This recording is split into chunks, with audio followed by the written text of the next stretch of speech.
And welcome into another edition of the Brian on Baseball podcast. Here we go now on this Friday, February the 7th. The year is 2020. I'm Brian Coutsword, coming to you from Middletown, New Jersey. What has been a rather wild day weather-wise here in the Northeast. We had some driving rain and wind earlier, then we saw the sun come out, and then a couple hours later I looked out the window and it was snowing. So you name it, we've had it today in Middletown. But what'll warm us up is knowing that baseball is going to be just around the corner. Spring training will be getting underway in just a couple of weeks or so. Pitchers and catchers before that, and so anytime you go through the cold part of the winter, it always warms you up knowing that baseball is right around the corner, which it is now. And we got a lot to get to on the show today. Later on, continuing on with our top five right now, where we'll have our picks today for starting pitcher and shortstop. We'll have this day in baseball history, plus plenty of the latest news and signings and more. But of course, we begin with the big shebang from earlier this week, and that, of course, the three-team deal, not yet official due to a couple different issues, although the expectation in the industry is that the trade eventually will be finalized. And once it is, Mookie Betts and David Price headline the package as part of the three-team deal that go to the Dodgers from the Red Sox. Cash is also included in the deal from Boston to LA. The Red Sox, in exchange, get back outfielder Alex Verdugo.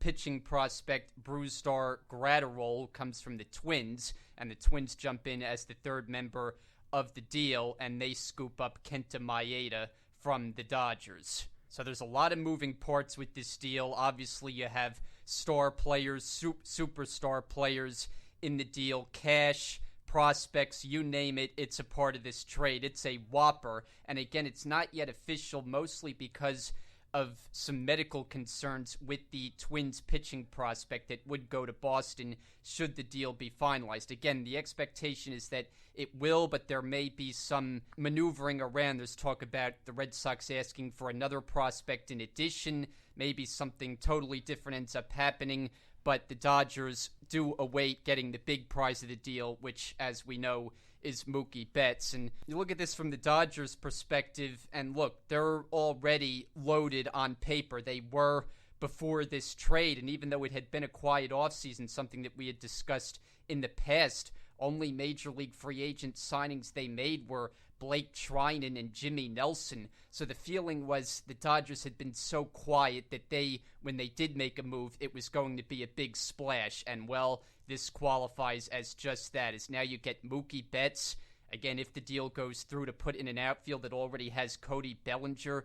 They already have so many other star players in this lineup, from Justin Turner to Corey Seager, the young players like Gavin Lux, Will Smith behind the plate. It's a loaded team that got even better, and it's almost strange to say because this team won 106 games a year ago and has been so dominant in their division, where they've won 7 straight National League West titles. So you almost look at it and you say, well, how exactly can you get better? Well, you can when you add one of the best players in the game, which is what Mookie Betts is. And the Dodgers are going to be a little bit different now in that they aren't going to be as reliant on platoons, which has been so much a part of their game, mixing and matching with so many different players. They have a lot of depth within their organization. Well, now they're going to be equipped to play star players every day. Betts obviously going to play every day with Bellinger and the guys that I mentioned before, and it's going to be a star-studded team, so you obviously like it all the way around if you're the Dodgers. And again, it was about making the big move because they know what they have with this team. It's good enough to win. It's good enough to get to the playoffs. Made the World Series back-to-back years. The only thing left the Dodgers have to accomplish is win a World Series, something that they haven't done now since 1988. Hard to believe. And so the big move they hope now, getting that star player, will put them over the top. And don't underestimate the addition of David Price, who, by the way, is still a really good major league pitcher. I know he didn't quite live up to the contract in Boston. It was a sizable one. He was inconsistent. He had his issues against the Yankees that are well documented. But he did win a World Series, and he was at his best as a Red Sox in that postseason, in that World Series. So at least the Red Sox got that out of him. But now he transitions back to the National League, which is much easier for a pitcher. Navigating through a National League lineup, much different. And Price, I think, is going to prove a worthwhile addition for the Dodgers to go along with Buehler and Kershaw and the rest of their rotation. He fits in nicely, and so you look at the Dodgers now, and they are about as complete a baseball team as you can possibly have. Hard to say you could be better than 106 wins, but you add star players to the group you already had, you're likely to be as good, if not better, and this team is just so well run, and again, poised now to win the National League and see if they can end that long drought and finally win a World Series. As for Boston, it's tough, and I understand that the Red Sox are taking a beating in Boston right now. This is a wildly unpopular move as seen by this fan base.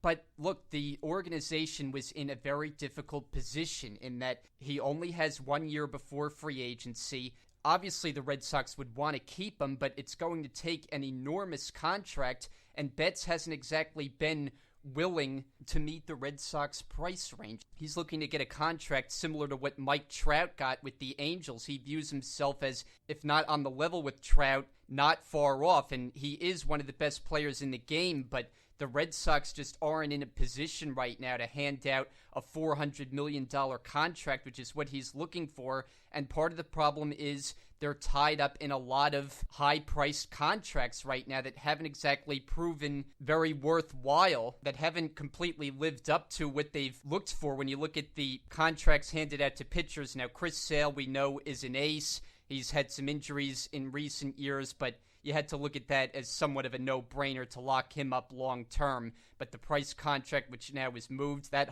hamstrung the organization. Nathan Eovaldi, they gave out big money to after his postseason heroics in 2018, and he did not have a very good season last year. Xander Bogaerts locked up to a long-term extension. J.D. Martinez they're dealing with for the next few years after he opted in to his deal earlier this winter. So they got a lot of money tied up in a lot of players, some of which are very productive. Obviously, Bogaerts and Martinez, but the pitching, it hasn't really worked out, and they're just not in a position wanting to get under the luxury tax threshold to hand out that kind of a contract, even though it would go to a player as good as Betts, who is so popular with that fan base. And why not? He's done about all you could do for an organization. He's won an MVP. He's won a World Series. He's been their best homegrown player in a long time.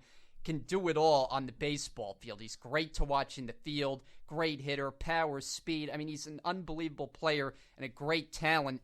And it's understandable why the fan base would be so hesitant to see him go. But at the same time, you have a new regime taking over, and Chaim Bloom, I think, more has an eye on the future for the Red Sox. And he looks at this team and says, well, our farm system isn't at a real strong point right now. We got to find a way to get some prospects into the system. And we can't be in a position where we played out with Betts on the team this year, and then he walks as a free agent and we get nothing at all for him. So he's looking ahead to the future. He gets back in Alex Verdugo, who I think is going to fit really well in Boston, a guy who's always hit, is highly regarded in the Dodgers system, never really got to fully put it together because of so many players the Dodgers have. But now he'll get a chance to blossom in Boston, which I think will be a great fit. And if this prospect Gratterall goes through, you hear very good things about him. Very much a hard thrower. Don't know if he's going to be a starter or a reliever yet, but he was a highly thought of prospect in the Minnesota organization. And in order for this trade to work out for Boston, Gratterall is going to have to prove fruitful as part of the deal. So I understand it's tough for Boston to trade a player of Betts' caliber, but I think sometimes you do have to look with an eye toward the future and realize the circumstances that this team is in, that they kind of are in a transition period right now. They got to find a way to get younger, get prospects in the system, and if you hand out a contract like 8 years, $400 million, whatever it might be, that hamstrings you as an organization in what you can do. And you reach a point with Betts, as good as he is, once he gets into his 30s, is he going to be as good? The odds are against that. So I can't say that you have to like the deal from the Red Sox perspective. I certainly see why it's an unpopular decision, But to me, understandable considering the new regime coming in, looking at where this team is at. You look up ahead at the Yankees and even the Tampa Bay Rays, and you realize you have to do some retooling, build your way back up, and build a sustainable team for years to come. And Betts was not going to be a part of that plan for Boston. And that wasn't the only move that the Dodgers made. They were busy on this day wheeling and dealing as they also make a trade with the nearby Angels, a deal that I think impacts the Angels a lot more than the Dodgers, as LA ships out Jock Peterson and Ross Stripling along with a prospect to get back the versatile utility man Luis Rengifo and a couple of prospects. The details of this trade also have not been completely finalized. I don't think we know yet exactly which prospects the Dodgers are getting a part of it. There was an issue with Jock Peterson with his arbitration case, which got resolved today, so I think we'll know more about that trade, if not by the end of today, then in the days to come. But this deal on paper, to me, is a big win for the Angels, and you know that I've been high on the Angels offseason. Why not when you add Anthony Rendon to strengthen your lineup? I know they haven't done a lot to upgrade their pitching, but I think they've made some shrewd moves, guys with potential for good upside, like Dylan Bundy getting out of Camden Yards and seeing what he can do with a change of scenery, and Julio Teheran, who's been a reliable starter for a number of years now with the Braves. So they didn't make a big splash with their rotation, but I think they made modest upgrades, and getting back Shohei Ohtani is the big move for the Angels' rotation. So I expect them to be a lot better. And now you add Jock Peterson to this outfield, and he comes off a big-time year. I don't know if people realize 36 home runs that he hit. I know he was mostly a platoon player, but he mashes right-handed pitching, and even in a platoon role, this is a nice bat to add in an outfield that already has Trout and Justin Upton. I think he's another nice piece for their lineup. Remember, they lost Cole Calhoun in free agency, so right field is kind of open right now. I think they're slated to have Brian Goodwin get a decent amount of playing time. He had a nice year last year, but Peterson, a guy who can be a difference-making bat, and I think a good move by the Angels there. And then to get Ross Stripling, who's another very versatile arm, can start, can relieve for you. I like the job he did with the Dodgers. And again, for a team in need of pitching, they haven't made the big splash. They haven't gotten an ace. They were in on Garrett Cole, but they got outbid. But when you can stockpile even kind of mid to late rotation types, that's better than what they've had in recent years. The pitching has been a major issue for the Angels recently, and I think they're going to be a lot better now with these guys in the mix, and it's a lineup that's going to score runs. You have a lineup with Trout, and you add Rendon to it, and you have Justin Upton and Andrelton Simmons, and they upgraded behind the plate with Jason Castro. This is one of the better lineups now in the game, and so it becomes a matter of, can you improve your starting pitching?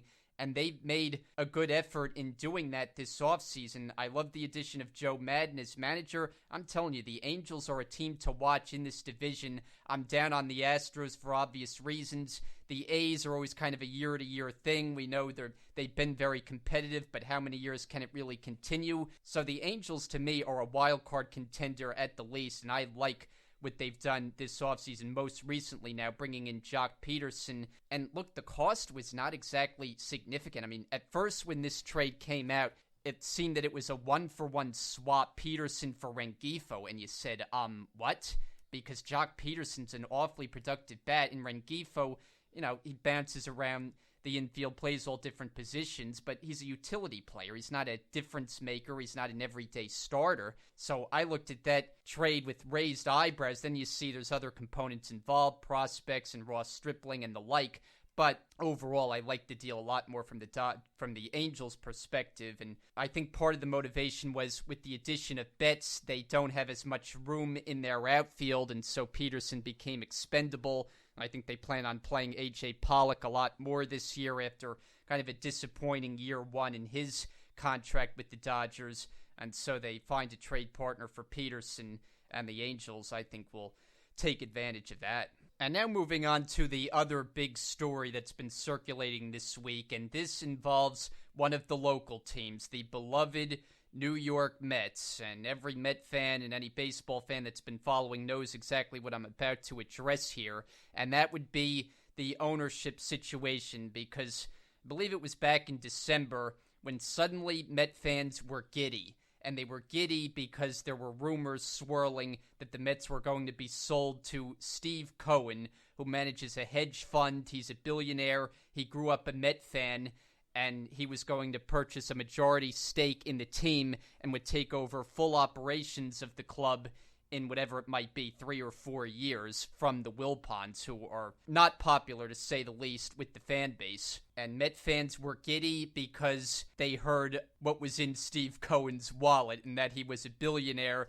and that promised for big spending, bringing in all-star players, looking like a major market club, operating like a major market club, and the fans were like, can we have this happen right now? Well, this week we learn, and it just seems the Mets' luck, right? It's just not there. And first when I saw this, my first reaction was the Mets just can't have nice things, because, like I said, the fan base was so excited about this, and then you find out this week that the deal falls completely through. Cohen is out of the running to take over as a potential owner, and the rumor now is that the Mets are going to find another buyer, that the Wilpons are going to be done with the team, and it's a matter of time who will take over. And while I understand the excitement followed by the disappointment with regard to Cohen, I think fans overall had an overreaction to this whole situation, because just because you're a big spender,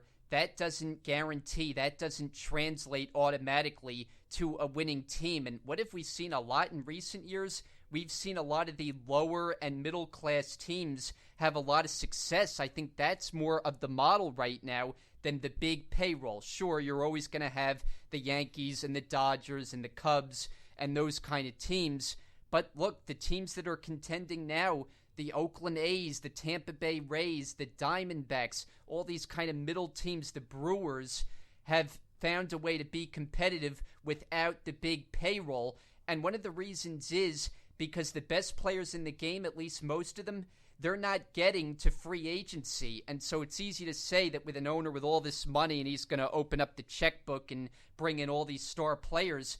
Well, you look at the landscape of the game and free agency right now, there's just not a lot of big-ticket items that are available. So while I understand the fans liking the fact that the Mets would be transitioning to a very different operating team, and they're just so bummed with how the Wilpons have handled things and squeezing pennies and making low-market signings every offseason, I just don't necessarily think that exactly translates to winning. And so I think it was an overreaction to say, oh, look at the Mets, they're now going to be big-time winners when this ownership takes over, just because they're going to be a big market team. I don't look at it that way, and I think the fan base, you're not going to want to hear this, but you just have to be patient. And this is a team that has been somewhat competitive.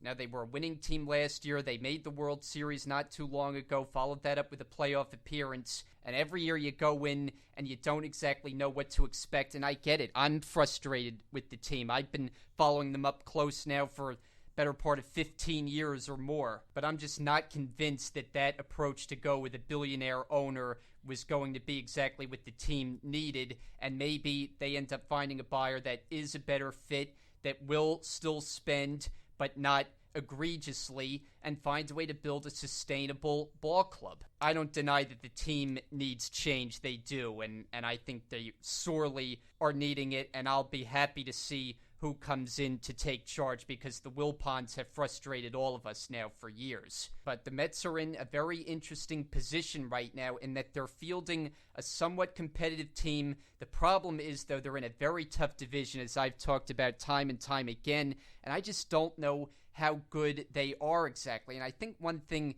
that we as Met fans get a little bit carried away with is I think we tend to overrate the players on the team and have these high expectations that don't turn out to happen. Now, overall, the fan base is pretty negative as far as projecting results, but it's a funny fan base the way you look at things, because on one end of the spectrum, you talk up the team, and players on the team, some do, that they're better than they actually are, and that Conforto is this superstar player when, to me, he hasn't quite been. And the much heralded pitching staff has, I think, fair to would be fair to say, come a little bit short of expectations outside of Jacob deGrom. But on the other end, you have just the feeling of always doom with this team, that it's just not going to be the Mets year. Oh, they're going to lose. Oh, it's not going to be their year. Oh, same old Mets. All these sayings. There's no other team in Major League Baseball that has more negative sayings, whether it comes from the fan base or neutral observers, than to put down the Mets. It's just everybody's favorite activity when it comes to baseball. But the bottom line is, they're not one of these teams that's at the bottom that went through a full rebuild like the Orioles.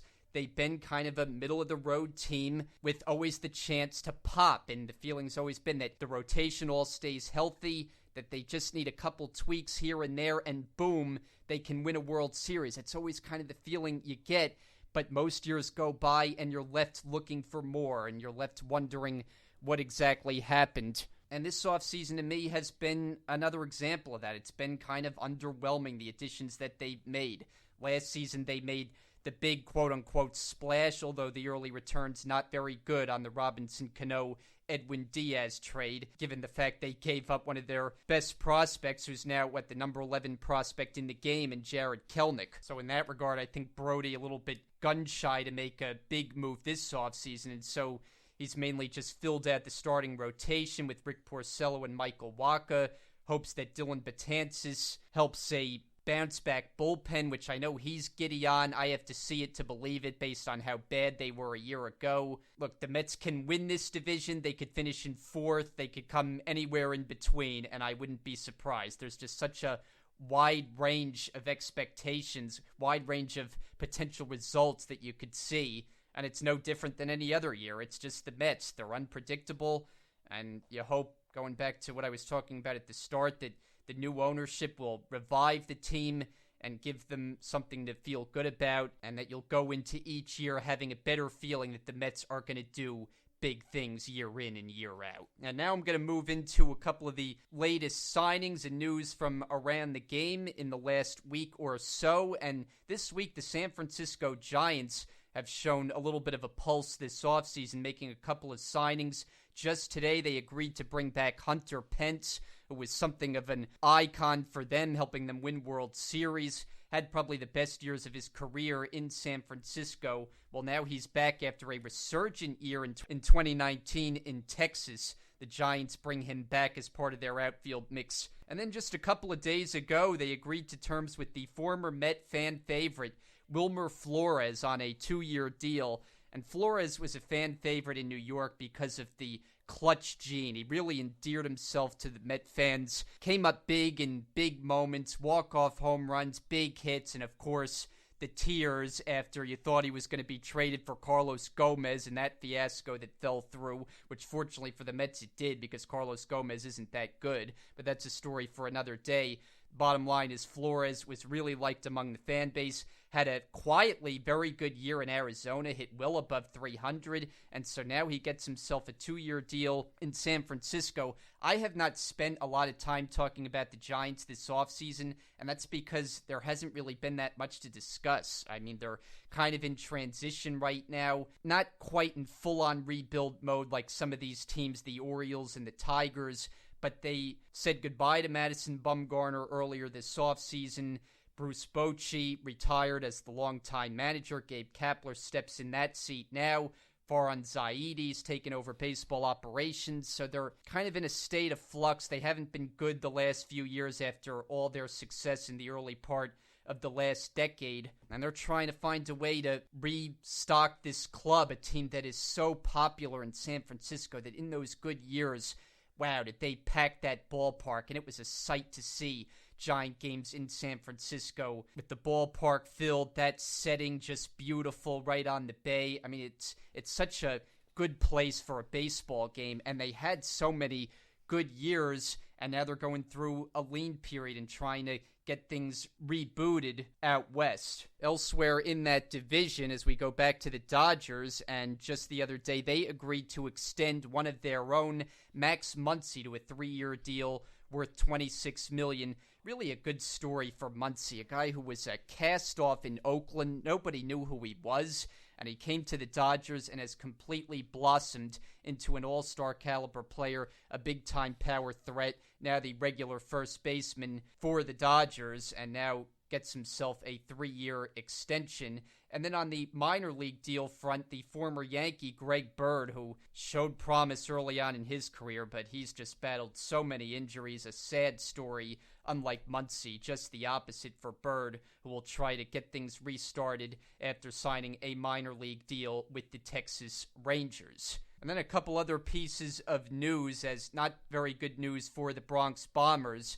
Their left-handed starter, James Paxton, it was announced is going to undergo back surgery and potentially miss about 3 months from now. Not 3 months of the season, so he could be back in May or June. But anyway you slice it, that's a hit to the rotation. And yes, they added Garrett Cole, and that's huge, but you still have to have a full rotation. They're already down Domingo Germán, so the Yankees might struggle a little bit in the rotation besides Cole and Tanaka. I think that's a bigger blow than people realize, with Paxton missing the first couple of months of the season.